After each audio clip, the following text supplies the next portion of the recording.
to thank you for coming.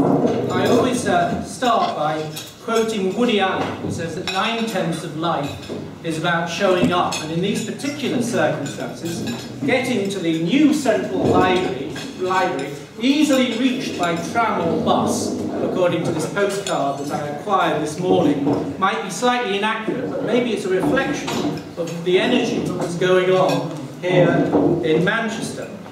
So it gives me particular pleasure to welcome you here to this building, since I am a Mancunian. As a sixth former, we used to be regular visitors to the excellent library theatre based here. It has a glorious heritage. Tony Hopkins and Patrick Stewart began their distinguished careers here, and it's good to see the new theatre created in a part of the city named after another local boy, Tony Wilson, the founder of Factory Records. Enthusiasts might argue this is a promising manifestation of the Northern Powerhouse. This leads us on to our theme today, where next for the Northern Powerhouse? This is a highly topical issue. The phrase is hardly out of the headlines, and today we learn that Lord Adonis is going to become the chairman of the new National Infrastructure Commission. But in reality, how much substance is there behind the rhetoric? Is the term merely a gimmick? The term Northern Powerhouse was coined by George Osborne in a speech he made in this very city around 18 months ago. The Chancellor's vision is to forge a partnership between our great northern conurbations so that they can compete not just with our capital, but as he puts it, take on the world. In this context, I think it's worth pointing out that one of the Chancellor's special advisors, Neil O'Brien, who is a client of mine, harks from Huddersfield, while the Chancellor, of course, represents a Cheshire seat. The motivation behind this initiative, as I understand it, is to help redress what is perceived as a damaging north-south economic imbalance and to attract investment into northern cities and towns. In this respect, the North can point to strengths in manufacturing, science and technology, and the services sector. I guess soccer comes into that as leisure services. Greater Manchester is leading the way in terms of having greater control over its budget. From 2017, it will be run by an elected mayor, and the city will have full control of its health and social care budget and services from 2016-17. This is substantial money, since the current budget amounts to around £6 billion. But one of the characteristics of the North is the rivalry between cities such as Liverpool and Manchester, and even more so the historic wariness between the Red Rose County and Yorkshire. How these potential tensions are best addressed is one of the key challenges sitting in the Minister's in-trade. So we are fortunate to have Mr. Wharton here today to explain how he sees the future path for the Northern Powerhouse. Jim O'Neill, another Manchester boy who found fame at Goldman Sachs, was the chairman of the City Growth Commission. In this role, he suggested last year that an effort should be made to merge the economies of Liverpool and Manchester, since neither, in his opinion, was strong enough to succeed alone. Now that he is a government minister in the Lords, Jim O'Neill has an opportunity to implement this vision. I note that in his winding up speech on the budget statement held on the 21st of July, he observed, and I quote, that having transport for the North and a northern oyster is exceptionally important. He added, for the Northern Powerhouse to be anything other than a number of cities geographically identified with a pin, it is important that the cities are joined together on an economic basis, if not an administrative one, in a way that has not been pursued before. To help us explore precisely how this might be achieved, we have three distinguished speakers on our panel to give us their take on where this initiative is heading. Paul Cheshire is an academic I have admired for many decades, having first heard him give a talk on planning dislocations at the Institute of Economic Affairs. His recent book, this is where I'm going to plug it, Urban Economics and Urban Policy, Challenging Conventional Wisdom, shortly to be out in paperback at an affordable, or more affordable, £25. Paul's co-authored with his LSE colleagues Henry Ovam and Max Nathan what I consider to be one of the best works I have ever read on the issue of planning and cities, characterised by that inspired American writer Jane Jacobs as organised complexity. I recommend you, and especially the Minister, read it. One of your senior civil servants says she has a copy for you, who I met on Thursday. Dave Swindle works with Aecom, the group who are sponsoring today's event. Aecom may not be a familiar name to you, to some of you, but if you look at the company's website, you'll discover that it is a Fortune 500 company, quoted on the New York Stock Exchange, employing over 100,000 people worldwide. And Dave has just told me, am I correct in saying that you employ 25,000? 23,000. 23,000 and rising in the UK. It's won a stack of awards for its design and engineering capability. In the UK, it is working on Crossrail and the Thames Tideway Tunnel, while here in the Northwest, Aecom's design and planning practice won a prestigious award from REBA for its revitalisation of the Pierhead and Canal Link in Liverpool. Mr. Swindle is an engineer by background and holds both a Master's in Nuclear Engineering and an MBA. Among a clutch of honours, he is the recipient of the Award of Excellence from the US Department of Energy and another from the US Army. Here in the UK, Dave is responsible for new international business development and special projects, which include work with the MOD and at Sellafield in Cumbria. James Wharton was elected MP for Stockton South in May 2010. Stockton was traditionally a Labour seat, although it was represented for a long period between the wars by none other than Harold Macmillan. James read law at Durham University and subsequently qualified as a solicitor, practising in the North East.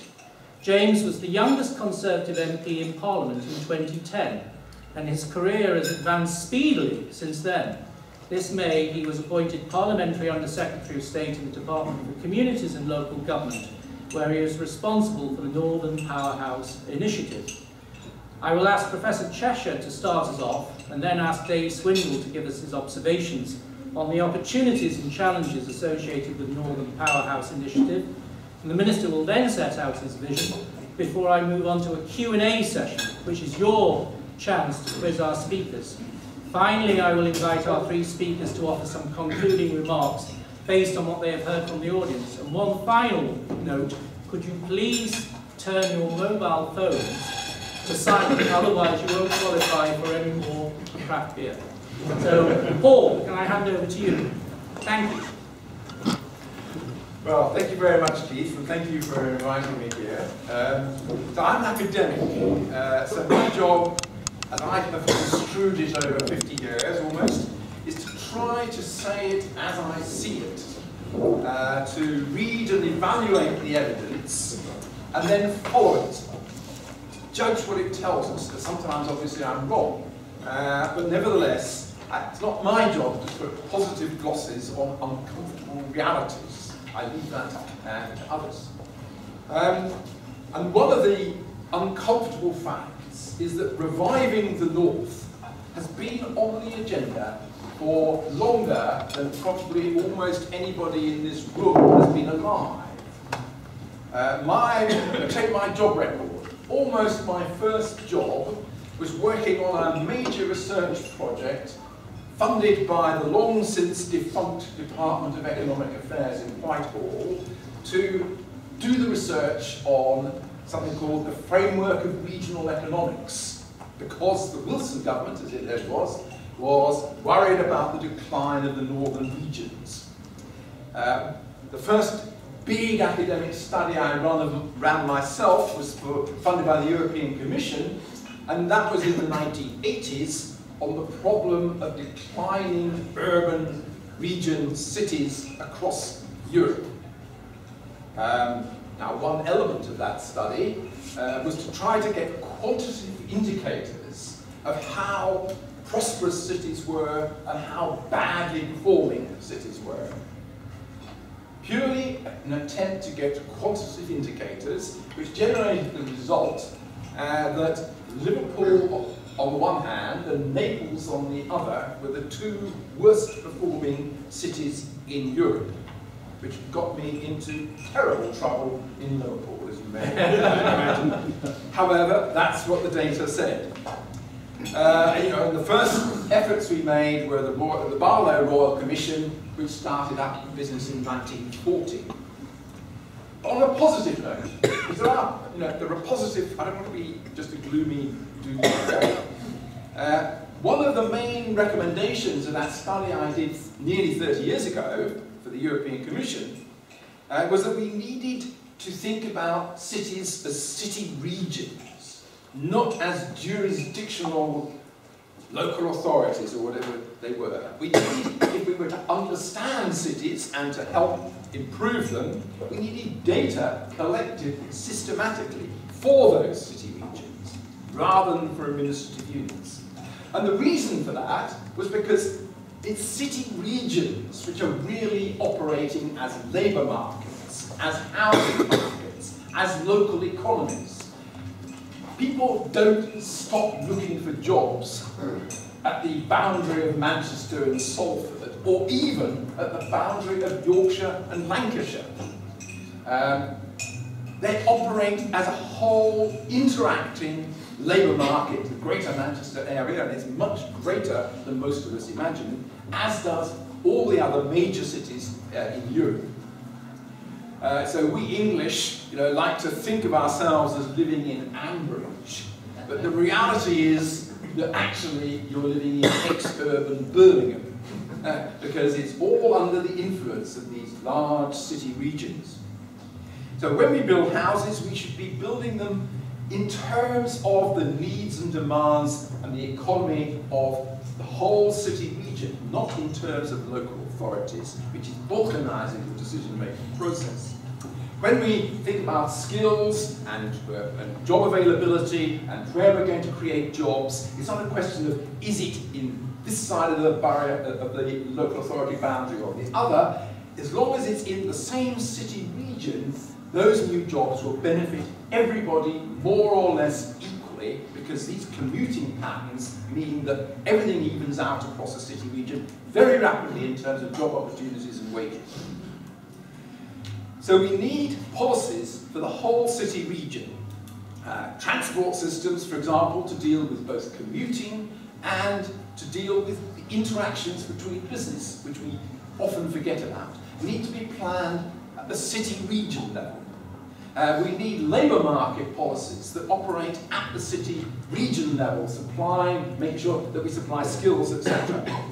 We need strategic planning in terms of ensuring that there's adequate space for housing and adequate space for business premises, and that the prices are affordable at the level of the city region, because that's how property markets work. That's the reality. And we need local economic development policies at the city region level, because, again, if you create jobs in one place in the city region, it benefits everyone who's working in that labour market, more or less equally, depending on their skills.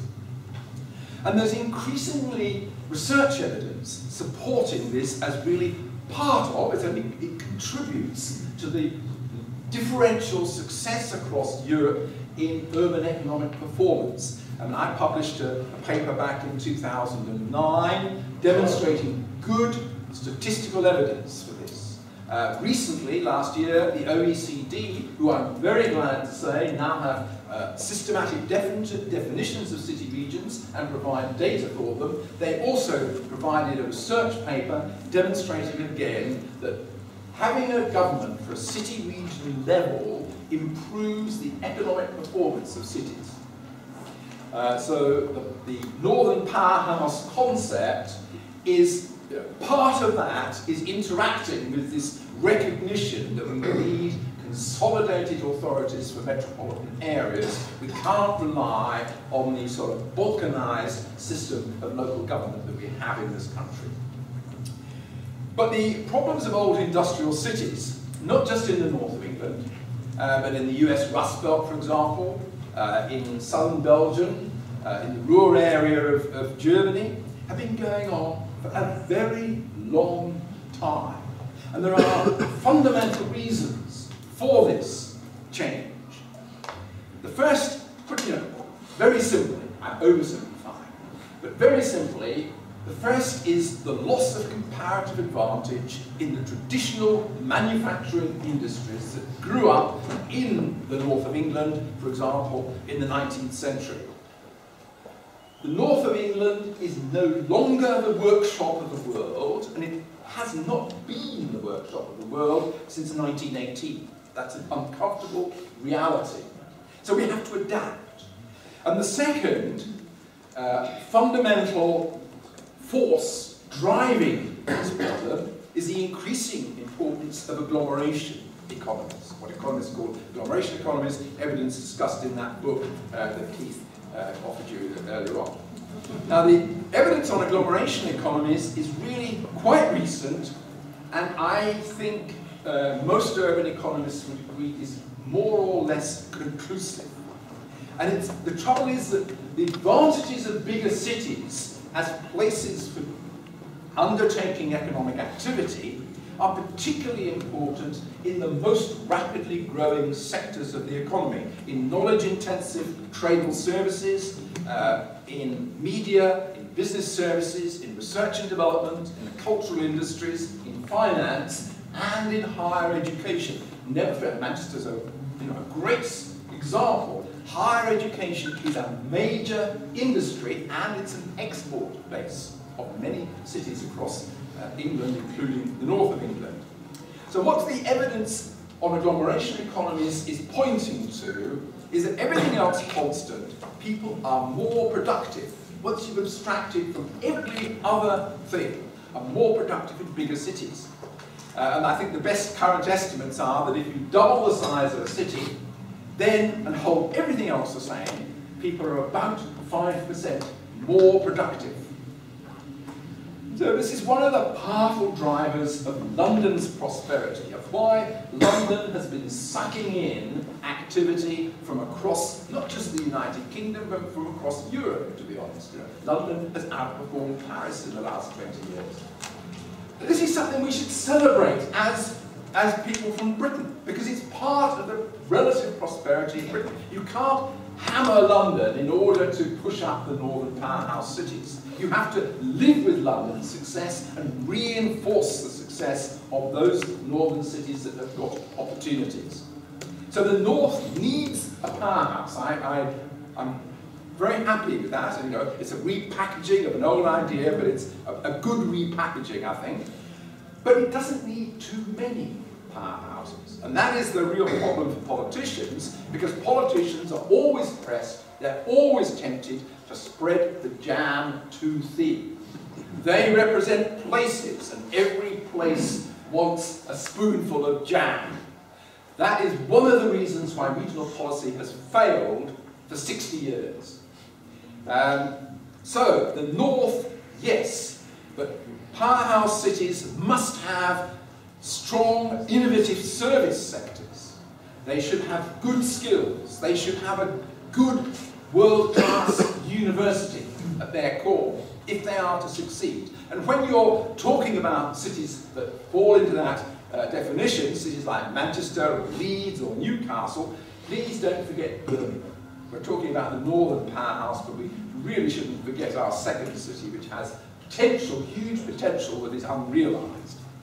So the other thing is that the evidence on agglomeration economies is that they are reinforced not by intercity communication, but by better internal communication within cities, better transport, better communication inside the city region, so that economic actors and consumers and workers can interact with each other in productive ways at lower cost and more quickly. And we've done some work at LSE suggesting that the gains to cities like Manchester from improving their internal transport greatly exceed the potential gains from linking Manchester with Leeds or with York or with Liverpool. So, and that's true of the other big cities of the north. It's their internal transport systems that need the money. So in terms of connectivity to other places, international airports are important, but it's doubtful that the north can support more than one serious international airport. But at present, projects like HS2 or the Trans-Pennine Railway are not only dominating the discussion, but they're sucking in the money. And northern powerhouses to work need new funding, not just rebranded funding. And they need funding in particular for that internal transport infrastructure. Because remember, those of you who are from the north, that railway lines run in two directions, as do roads. HS2 may help northern cities, but it may, and the evidence of past experience suggests it's more likely, to help London. There was a very, very rigorous, far-sighted German economist in the 19th century, 1885, who argued that the best defense of a backward region is a bad road. Anyway, so if the northern powerhouse is not to repeat the mistakes of the past, be more than a political slogan, then it needs funds, it needs new funds, and it needs focus. And it needs a degree of ruthlessness to focus on places with good chances. Concentrate on the real potential powerhouse city regions, because not everywhere can be a powerhouse. Thank you, Paul.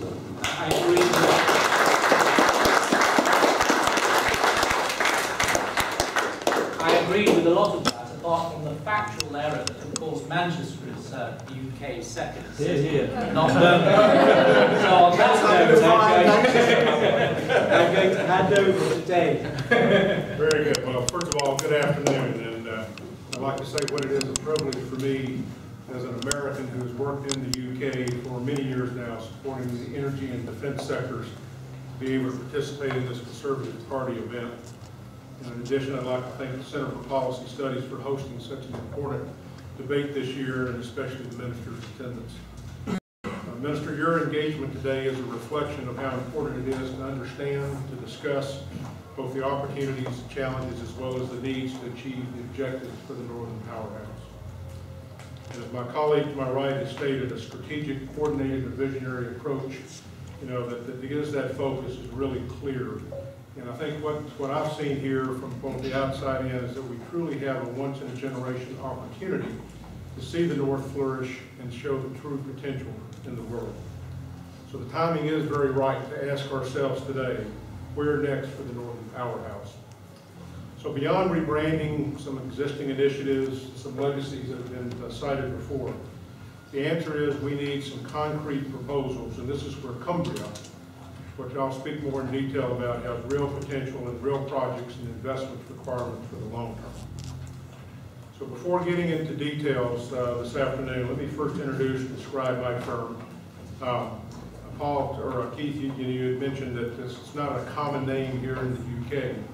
But to put it in perspective, in fact, we've come together over the last, literally last year, from a combination of a number of firms to now what's been created as the world's largest engineering firm, created specifically in one full capability to design, build, finance, operate, and service the world's infrastructure across the globe. As was cited, we directly employ over 100,000 professionals worldwide. In the UK and Ireland, we directly employ about 7,500 people in 53 locations. But when combined with our joint ventures, our partnerships, we manage over 23,000 personnel here in the UK and Ireland, indicating that Aecom is one of the UK's largest direct and indirect employers. In short, we touch upon every aspect of the UK's infrastructure, and we support the country's strategic national interest in defense, energy, and transportation, allowing Britain to compete effectively in the global race. So what I want to focus my remarks on this afternoon, and why all of you are here, is to talk about the Northern Powerhouse, in particular the hidden treasure of Cumbria region and its huge potential for this objective. We, Aecom, have been largely involved in Cumbria on nuclear decommissioning, as well as the new nuclear sites activities that are going on in nuclear site operations. Over these years, we have seen And in fact, I have personally seen the immense potential this region has. Cumbria is a hidden treasure of the north, as indicated, with huge potential. I first got introduced to it as the Lake District for holiday times and so forth. It's also one of the first places I experienced all 4 seasons in an 8-hour day. But in the past, Cumbria has only been mentioned once in the National Transport Strategy and has often been overlooked in the debate that is so often about Manchester and Leeds, as we mentioned earlier. Cumbrian businesses have huge potential for driving the northern economy and putting the power in the northern powerhouse. So let me give you some examples. Over the next 15 years, greater than 50 billion pounds of planned investments are forecasted for Cumbria. That will require an additional 30,000 jobs that will have to be created in multiple skill levels over the next decade alone. Give you some examples. Sellafield. An estimated $10 billion in decommissioning costs will be invested over the next 2 years to fulfill the objectives set out by the government, but also to reduce the risk as the legacy goes forward. There's Nugent, well over 15 billion pounds of new investment to meet the new bill for the energy security and supply. And then there's the National Grid, another 3.4 billion. All of these are critical to Britain's energy supply and security and meeting the nation's carbon targets as well. The Northern District, Cumbria area, is also a home for tourism, which contributes 2.4 billion to the economy and supports about 34,000 jobs in the tourism sector alone as part of the Cumbrian deal. And then there's the water supply, an increasingly important resource for all of the UK. In addition, there's planned approximately 12.5 billion pounds of new investment with BAE for the work in defense, and in particular on the successor class submarines. And then on the pure commercial side, there's the investment by GlaxoSmithKline in its work on advanced manufacturing and pharmaceuticals. Thus, to me, and I'm confident also for each of you, it is clear that Cumbria supports high-value growth in the north. But there are some other notable considerations in addition to just pure financial investments to make note of. A couple, for example, energy supply and the cost of energy. We know throughout the world, but particularly here in the UK, manufacturing and drawing and attracting industry to different regions is very much dependent upon the cost of delivering and providing of energy. And that's a major factor in manufacturers' decision to be able to relocate to areas that cost of energy. And Cumbria's role in the energy supply in the future will be a major factor in securing long-term manufacturing investment in the UK. An interesting one, as I've observed, again, as an American here in the UK, particularly over the last few election cycles, economic security and ties between Scotland and England. In many travels to the Lake District, I've actually observed that the Edinburgh airport is closer to Cumbria than it is to Manchester, right? Although the train connections are not as good, right? But again, energy is a major factor here as Cumbria is strategically located between England and Scotland for ensuring energy security and supply for Scotland in the future as well. So now, what can each of us do for the Northern Powerhouse and for Cumbria? Again, first, from an Aecom perspective, we are both currently heavily invested in and will be expanding our part for Cumbria. And we believe a business-led approach is the way forward. We see Cumbria as a strategic investment opportunity with expanding potential. In our case, Aecom, through its nuclear management partners, which I chair, has already delivered over 715 million pounds of efficiency savings for the taxpayer itself. We've invested over 25 million pounds in the local socio-economic projects. And as a result of the need we have on the technical skill level, have recruited a record number of apprentices in 2014. And over the 6 years we've been operating the facilities, this has tripled. And finally, we've increased the expenditure in the local supply chain by over 100 million pounds. In addition, we have been creating an intellectual property that is exportable globally, that was also cited earlier as an export capability. And we also backed the Cumbria devolution deal proposed to government alongside other businesses, both small and large, from the region. and we are contributing to and leading to the input and helping develop Cumbria's long-term infrastructure plan. But we should not forget that essentially the main investments in Cumbria are all underwritten by the taxpayer in one form or the other. For example, the new strike price at Nugent, which is critical to be able to make those continued investments and proceed. There's the defense spending at BAE, and the activity I'm closest to, the nuclear waste and decommissioning work itself. Therefore, any work to underpin and de-risk and deliver these projects does have a direct return to each of you as taxpayers, and I as a British taxpayer now as well, but also a direct return to the government. The private sector is where such return on investments can be maximized, that's been proven, and risk best managed. And to be successful, what we have found, it takes a partnership that not only builds trust, but also delivers on its promises and performance.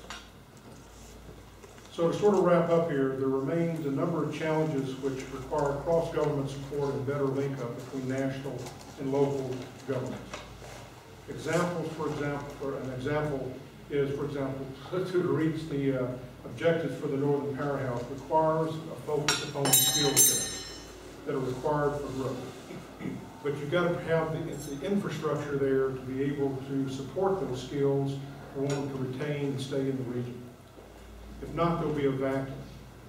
And there are a number of these city deals, some of which were just referenced a moment ago, that are in process, but some are still in their infancy, as in the case of Cumbria. But there are key learnings by coming together that will help in the process. So in conclusion, business and local government are working hard to ensure Cumbria realizes its potential through a more cohesive approach. But local government will need the support in terms of a cross-government approach to infrastructure and skills, champion the region's IP to support its export abroad, consider initiatives such as enterprise zones for Cumbria and further investment in mobile and broadband communications, and then linking up both spatially and organizationally with more development of the city deals like that in the Northeast and deals like Cumbria is working but still in its infancy. For example, Minister, your work on Tees Valley may offer some similar lessons for Cumbria. It is noted that Teesside and Cumbria have similar existing gross value added contribution to the Northern Powerhouse, still at a small value, 4% and 3% respectively.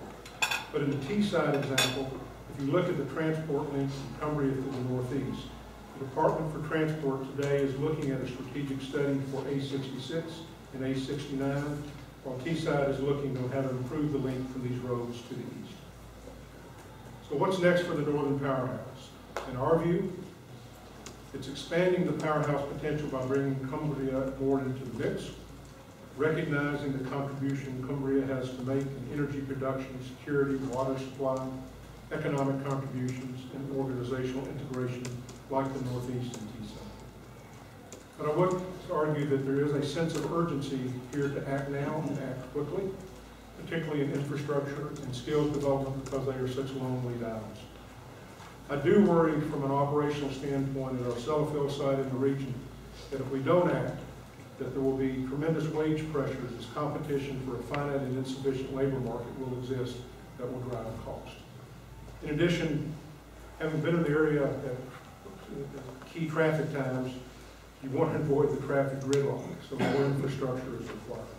And then there's the impacts on schools, housing, social infrastructure needs, such as hospitals, restaurants, and other businesses.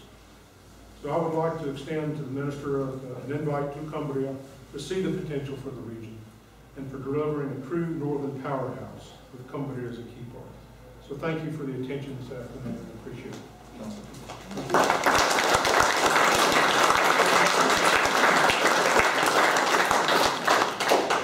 Thank you, Dave, and I think Algie Clough, the entrepreneur who has a house next to the Centre for Policy Studies, will be most encouraged by what you said about Cumbria, as he's trying to get some coal out of the sea on Workington and Whitehaven. Now, handing over to the Minister for your take on what you're trying to achieve. Thank you, and thank you for the invitation to speak at this event. It's good to see such a strong turnout, which I think speaks to the importance that people place on the Northern Powerhouse as a concept. Thank you for the invitation to the Lake District. I would love to come and visit, and then perhaps go and visit some of the industry work in Cumbria as well. I know there are lots of exciting things happening there. And actually it speaks to a point that I want to touch on in my comments to build on what has already been said about what the Northern Powerhouse is, what it can do, what people think it should be. And there are a range of opinions about what aspects of our national policy, what aspects of the way government works can feed into the overall aim, which is to rebalance our economy, which is to grow the economies of the north of England, which is to ensure they can reach the potential that we all know is there, that underlying potential to be a driver for growth, which would not just be good for the north, for the Northern Powerhouse as a geographic area, but would be good for the UK as a whole. But I want to start out actually by addressing the obvious question, the elephant in the room perhaps, the what is the Northern Powerhouse question. Because there are some people who don't like the concept. There are people who are convinced. There are people who don't think it can be done, but you may as well give up. And there are those, particularly down in Westminster, who for a range of reasons, but primarily often political ones, want to see it fail to make a point. And I see this when I go to debates in Parliament. I see this sometimes from the reaction of some of the journalists who haven't quite bought into it. Some are excellent and understand what is happening. Some are sceptical and cynical about what might be done. And there is a desire, almost uniformly, amongst those who are not necessarily supporters, that they want to narrowly define what the Northern Powerhouse is. They want to say, it's devolution, or it's transport. Not just transport, it's this investment. And you'll see that narrative occasionally flare up in the commentary that surrounds this issue, where if one thing doesn't happen, or is delayed, or is cancelled, or whatever might change, they say that's it. The Northern Powerhouse is over as a concept. What now for the Northern Powerhouse? It doesn't exist anymore because one thing has happened. And this is a concept that's so much bigger and more important and more pervasive than that, that cannot be true with any given single example. So the Northern Powerhouse is about devolution. It is about transport investment. It is about UKTI delegations and bringing in investment. It is about the skills agenda. It is about enterprise zones and local enterprise partnerships and what they can do to grow our economy. It's about all of these things. Because as a concept, it is broader than those who oppose it wanted to define it to be. So the Northern Powerhouse is something that will run as a thread throughout this Parliament. It has perhaps the most powerful possible sponsor in George Osborne. This is a project he is entirely bought into. This is a project which he effectively originated and wants to drive from the Treasury, that government department, which is perhaps the most all-pervasive of all government departments, that touches on everything every other department wishes to do. So when ministers come to see me to ask about the Northern Powerhouse, sometimes it's because they've grasped it and they're excited by it and they want to be part of it. Sometimes it's because they've recognised the reality that in difficult financial times when there isn't much money about, if a project that you want to promote has a Northern Powerhouse angle to it, there is an additional opportunity to get a hearing from the Treasury to put that idea forward. And that might sound like a minor thing, but that is actually crucially important in the way that government runs. The fact that this idea, this concept, this project has buy-in from the very highest level, from somebody who wants to drive it and understands the challenges that are faced by the economies of the North of England, means that it has very much more chance of success than some of those who oppose it might like to lead you to believe.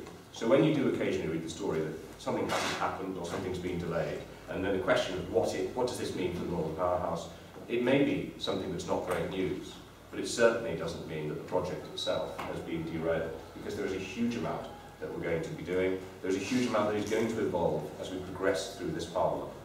Because I can't sit here now and say, here is a list, definitively, of the things that are going to touch upon this. Because new opportunities will arise as time goes on.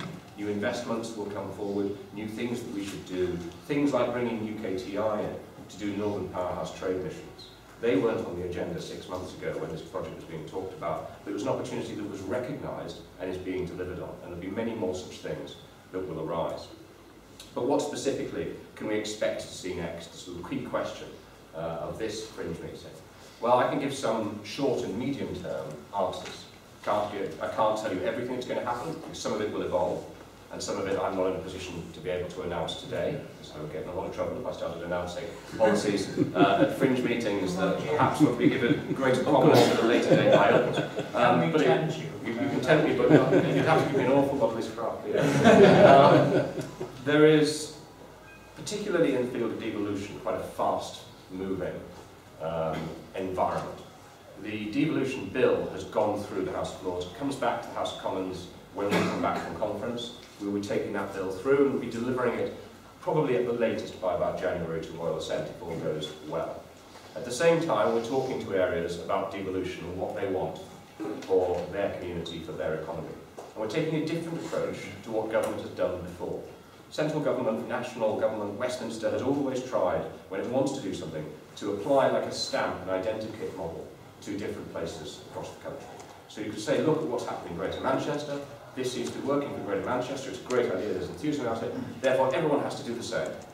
But it wouldn't work if we did it like that. We're actually having individual discussions with areas right across the country about the economic geography that works for them, about the package of powers that they can tailor to meet the opportunities that exist. And actually that recognises that the geography will change from place to place.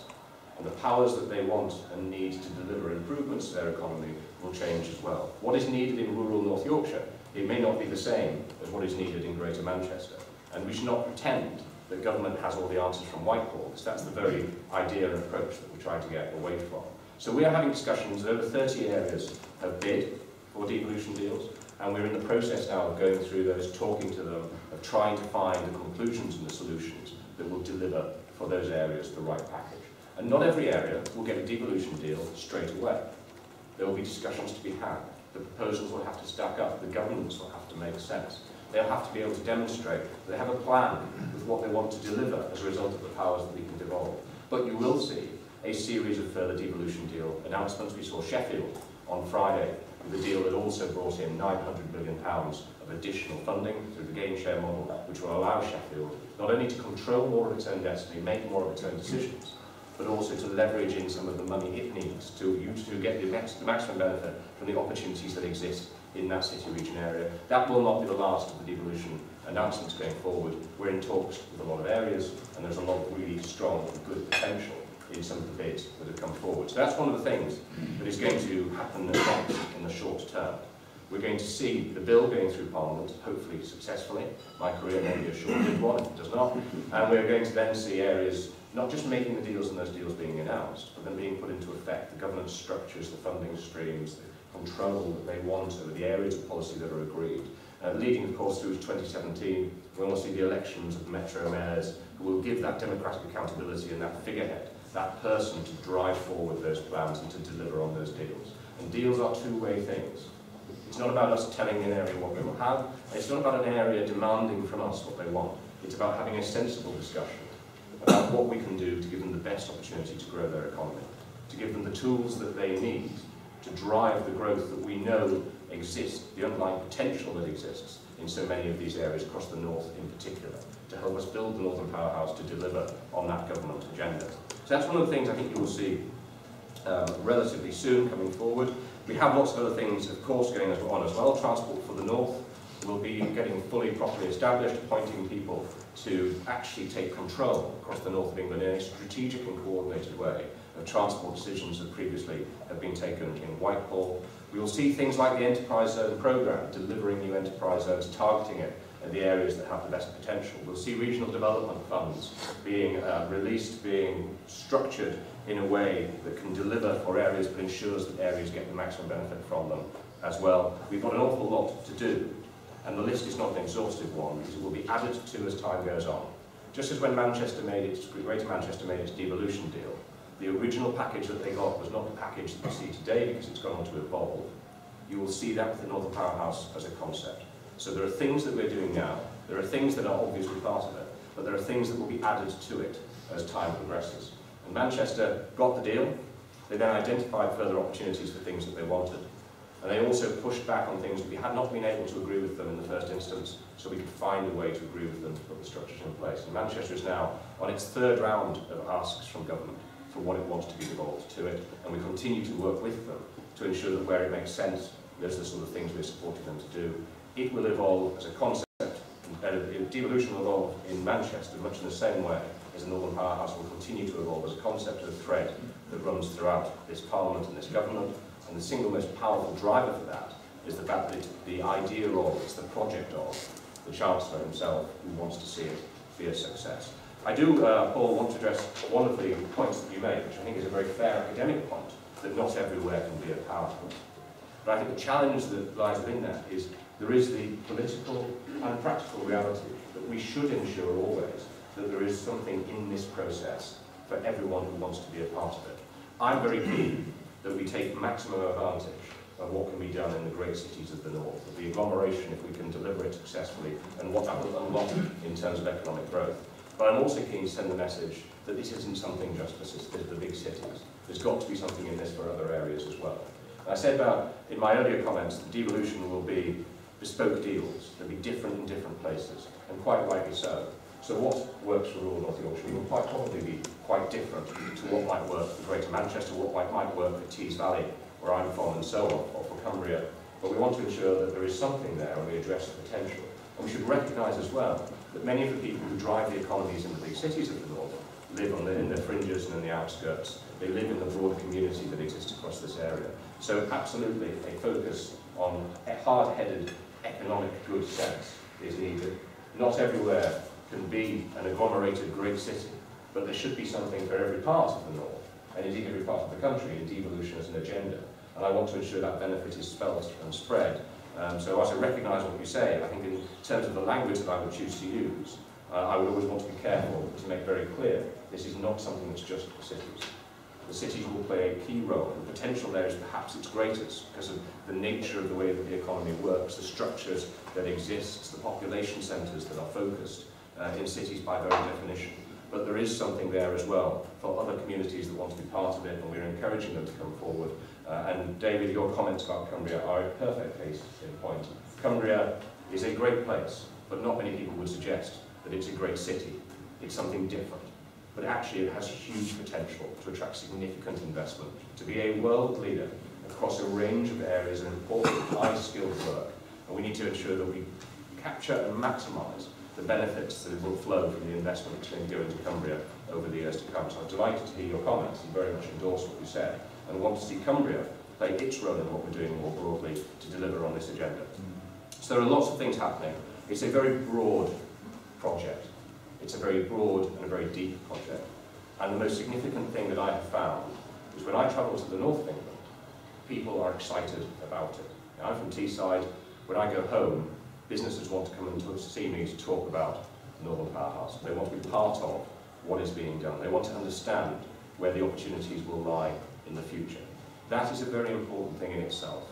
Because my experience as a Teesside MP is that for too many years, too often, we've bemoaned our position. We complained about our lot. Whenever there was bad news on national television, Newsnight would, sorry Mark, BBC, Newsnight would get on the train, come up to the northeast, somebody would stand in front of the Middlesbrough Transporter Bridge and say, hey, it's miserable up here. And you know what, funnily enough, that didn't attract investment. A shift took place in Teesside for various reasons a few years ago, and the tone and the approach changed, broadly speaking. So people started talking about why it's a great place to do business, why it's a great place to invest, why it's a wonderful place to live. Actually, the North has a story like that to tell. And one of the things that the Northern Powerhouse as a concept is unlocking is the desire of so many people who are proud of where they live and where they're from and where their businesses are based. It is freeing them to tell that story and make that case.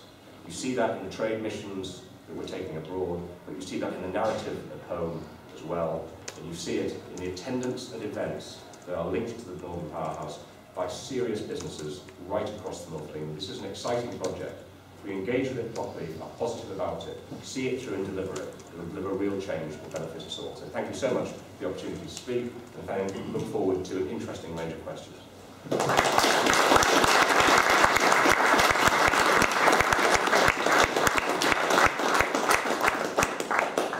Thank you, Minister. I think this Q&A session will work best if we do it in terms of themes. So I'm going to ask 3 questions on the topic of devolved powers, and then move on to transport and governance mayor. So can we please have 3 questions on devolved powers? Anybody interested in devolved powers? The gentleman at the back. Okay, so when you abolished the North West Regional Development Agency, do you think you need to recast it now so that it can have the devolved powers to coordinate business development and all the areas that you talked about. Do you want to respond straight? Yeah. I'll take your question. It's not for me to tell the Northwest what the Northwest needs, and the whole point of the process of devolution is to become local decision makers. So once we see further devolution in the Northwest, it will be for local decision makers to make the case for what they see as the best structure to deliver for their area. And I can speak from my direct experience in the Northeast, and I've tried to move away from this debate because it's a contentious one in the Northeast of England about the old regional development agency there, One Northeast. A lot of people quite liked it. I didn't. I think it was bad for my part of the Northeast in Teesside. There was a feeling in Teesside that everything was run from Newcastle, whether true or not, and it didn't get its fair share. And when I talked earlier about the shift in tone that I've recognised in my area, in Tees Valley, a big part of that shift was when the single regional development agency went and was replaced with 2 local enterprise partnerships, one of which works for our area. Now that might sound slightly counterintuitive. We're talking about agglomeration, we're talking about cooperation, we're talking about driving economic opportunity by working together and bringing together the opportunities that exist, particularly in our great cities. But I don't think it is. I think what you have to recognise is there are areas where we can work best together, whether that is regionally, whether that is across regional boundaries, whether it is locally. And there are areas where different communities and economies need the flexibility to choose to whom they look. So for Teesside in the Northeast, there are many things that we rightly do in cooperation as a region as a whole to try and drive our economy. But when it comes to something like tourism, Teesside, quite understandably, would rather look to North Yorkshire as its offer and work with them on what it can deliver there, just as on skills development, it might look up to Tyneside to see what needs to be done in that area. So I don't think the recreation of regional development agencies is necessarily the right thing. I certainly don't think it's something that should be driven by me as a minister in Whitehall. But if local areas come together and come up with plans for what they want, we of course should always be open to listening to them. Paul, do you have any observations to make on this issue? Well, I think that the problem with 2 troubles with regional development agencies, and one of them was that they didn't recognise the underlying economic geographies. So I'm sort of agreeing with the Minister that having places that have a common economic sort of centre of gravity and a sphere of influence is a much better way of trying to organise economic development than by imposing some structure on a set of boundaries which are essentially completely irrelevant to economic activity. So, yes, but I think there's a danger of too much localism because there also has to be a logic in the boundaries. That is, they have to really reflect areas in which economic and civic life does interact. And the problem is always that, not just in the north of England, but throughout England, we have got this sort of balkanised mutual hatreds in some places. I once worked at the University of Reading, and the idea that Pangbourne, which was a suburb of Reading, should be part of Reading was absolute horror to the people who lived in Pangbourne, because it was a village, it was a contiguous part of the Reading economy. So we have these absurdities, and we have to try and get over them and cooperate where it's meaningful to cooperate. Any observations, Dave, based on your experience of living in the state federal government relationship? Let me just step above, I guess, some of the specifics, but as far as the local effect. But for example, to grow the economy, and again, just looking at Cumbria with the power and so forth, it's not just one region. There's a lot of interdependence that goes on. So the whole interconnection of communities, as well as whether they be development authorities, all have to have some common threads together. I think that's the key, because that brings the focus and sets the priorities of what the investment costs. You just don't put a road to nowhere and then you have to have it interconnected. And that's going to be true, particularly what we see up in the Cumbria area. It's not just roads and highways, it's ports, it's multiple ways to get the goods and supplies and services, and that's how it's going to succeed. Have we any more questions on devolved powers? This lady here is trying to crack my Sorry, You go ahead. I'm a journalist from The Guardian. I just wonder to what extent it's a problem for devolution in the Northern Powerhouse that the Tories, as we've seen here, are still such a toxic brand in most of the urban north. How you get over that? You're from The Guardian, you say? Yes. I was called Tory scum yesterday as well. It's a very interesting question about how people have seen. People often look at, used to look at me when I was newly elected, and say, what, you got elected in Stockton? But they hate Tories up there, don't they? And actually, there are a lot of Conservative MPs in the north of England. We want more. But not in the urban north. But there are a lot of Conservative MPs nonetheless in the north of England. And the narrative that sometimes people like to portray is a black and white simplistic one. There are people outside, I suspect, who really do quite dislike Conservatives. I would also put forward the argument that people outside are not representative of a very large group in society and of the electorate. But you are absolutely fairly identifying that there is a political challenge that the Conservatives have had over a number of years in the north of England. I think the way that we will address that, I've always made this case, long before I had this particular role in the Northern Powerhouse was on the agenda, is that we stand for what we really believe in. We don't apologise for the things that we know are right and things that we believe will improve people's lives. And we deliver on it in government. And when people see what we deliver, they will support us. And I think we saw that at the ballot box at this election, where the Twitter noise, if you read it, you thought everybody hated the Conservative Party. You know, the media narrative was often, oh, it's all dreadful, you're all awful, and people don't like what you've done. When people actually came out to vote, they voted, they thought about it with their head, they looked at what it meant for their economy, what the alternative was for their job, their house, their mortgage, their kids' school, their local hospital, those factors that really drive how people make their decisions on polling day, and they chose to vote Conservative in larger numbers than has been the case for a very long time. I think if we deliver on this agenda and we demonstrate that we're doing things for the north of England because it's the right thing to do, not for some political construct, then people will recognise that and potentially will go on to reward us for it. But that perhaps doesn't include some of those that are protesting and throwing eggs outside. Moving on, I'd like to know whether anybody has any questions about directly elected mayors and governors. I mean, show of hands on that whole concept. This gentleman from De Havilland. Right, I have a quick question. You mentioned that elected Metro mayors would be elected in 2017. Is that a fixed point for all devolution deals, or will that point move as, say, each deal is agreed subsequently? Sort of the latter. That is the point at which hopefully the first round of Metro mayors will be getting elected. But it's an offer that remains on the table for areas on an ongoing basis. And so if some area has not yet got devolution and comes to the party late, we'll still talk to them and look to see what we can deliver. And so there should be a tranche then, but there may be additional tranches as time goes on. Any questions on transport and what the government's trying to achieve with transport? Sorry, Gentleman over here. One elected mayors. Yeah, go on. Right. Financial Times, not the journalist, slightly different agenda maybe, but of interest, is there any empirical economic evidence that metro mayors or elected mayors are actually better for a city than the current structures? It's a difficult question because it is an overly simplistic one. There are lots of examples of much stronger cities, much more balanced economies, in which mayors are a factor and a driving force. And you can draw conclusions from that if you choose to do so. You could conclude that yes, there is evidence of it. But that's not the sole reason for elected mayor. I believe that's the case. I think having one person to drive an agenda, to be accountable for it, is a good thing. But I also think we have to recognise that we are talking about a significant transfer of powers from Westminster, from Whitehall, down to a local area to make decisions about its future. And with that needs to come clear and democratic accountability. And it doesn't mean that every mayor will necessarily be a great success. The people in each area will choose the person who they want to be their mayor. I'm confident that some of them will be hugely successful and deliver real positive change. But the reality of democracy is people will get who they vote for. I think we should hear from Paul on this subject. We've done some work on it.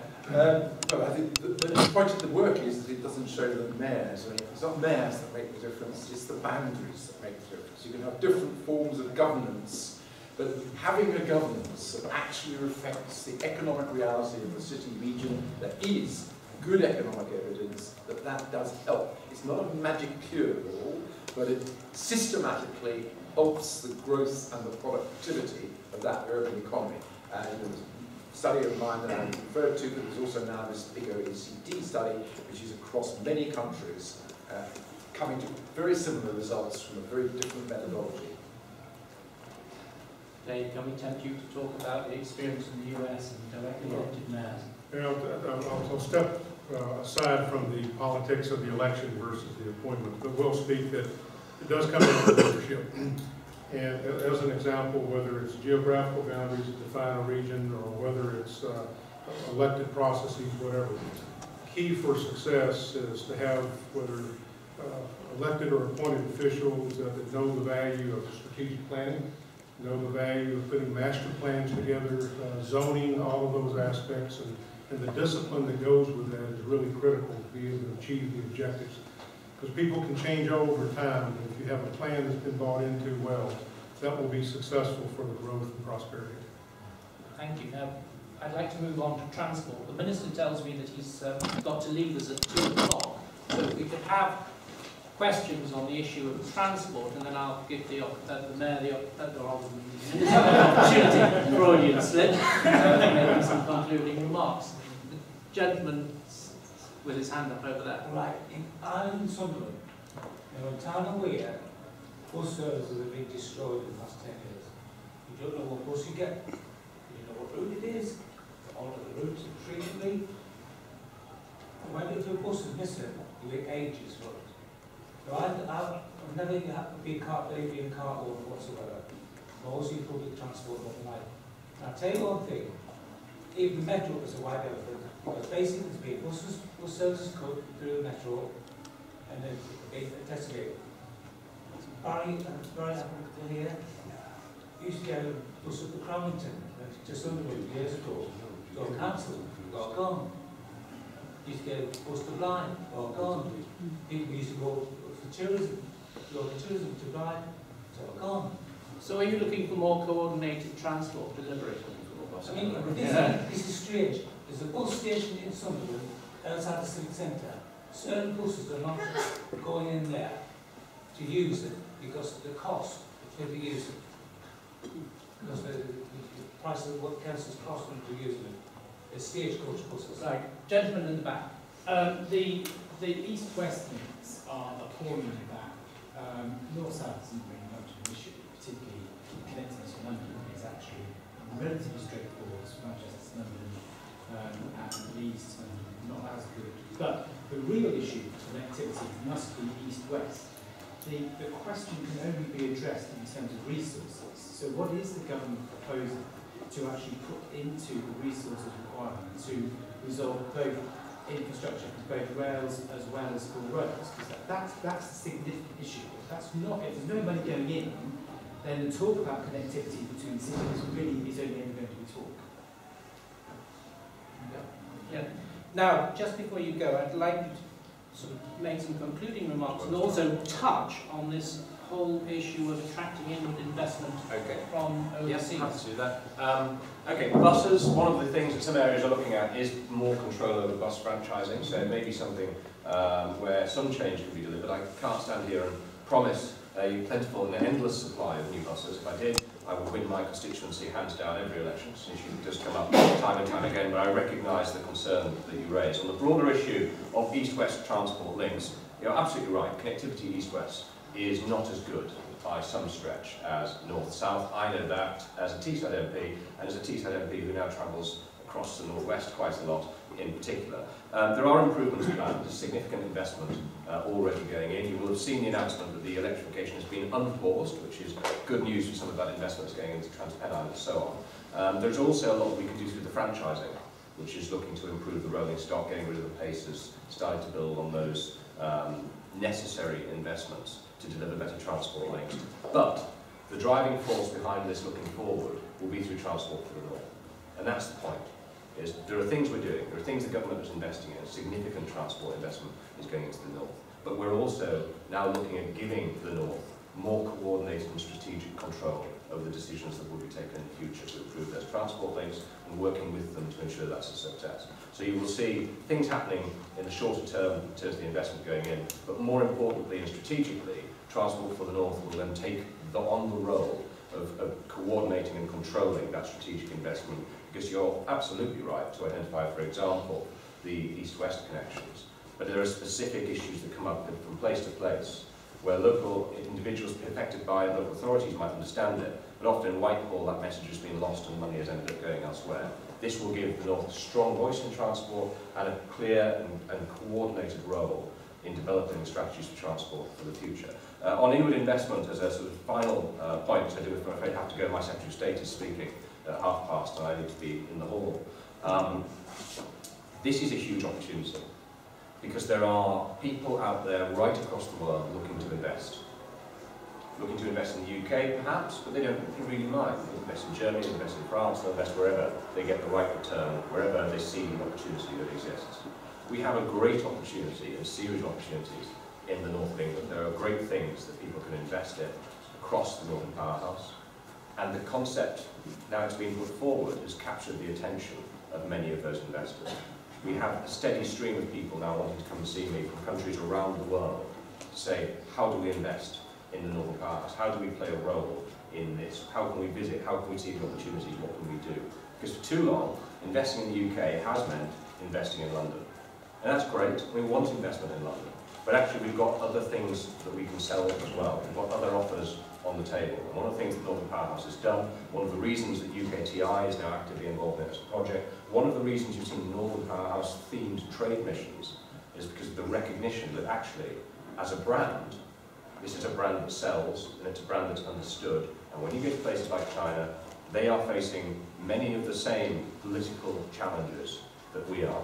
They want their cities to join together. They want to grow the economies of their cities. They want to look at what we're doing with devolution, what we're doing with the Northern Powerhouse, and learn from it to see what they can do at home as well. And some of these Chinese cities are absolutely huge. Some of these Chinese cities individually are larger in population terms than the big great cities of the north of England.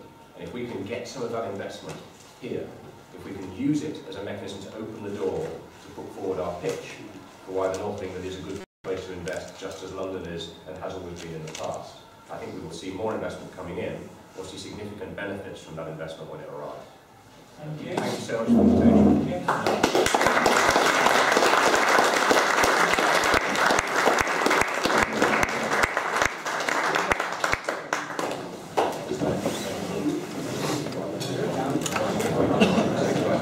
Yes, thank you very much. Sorry. We have the room booked for at least another half an hour, as I understand it, so do feel free to get some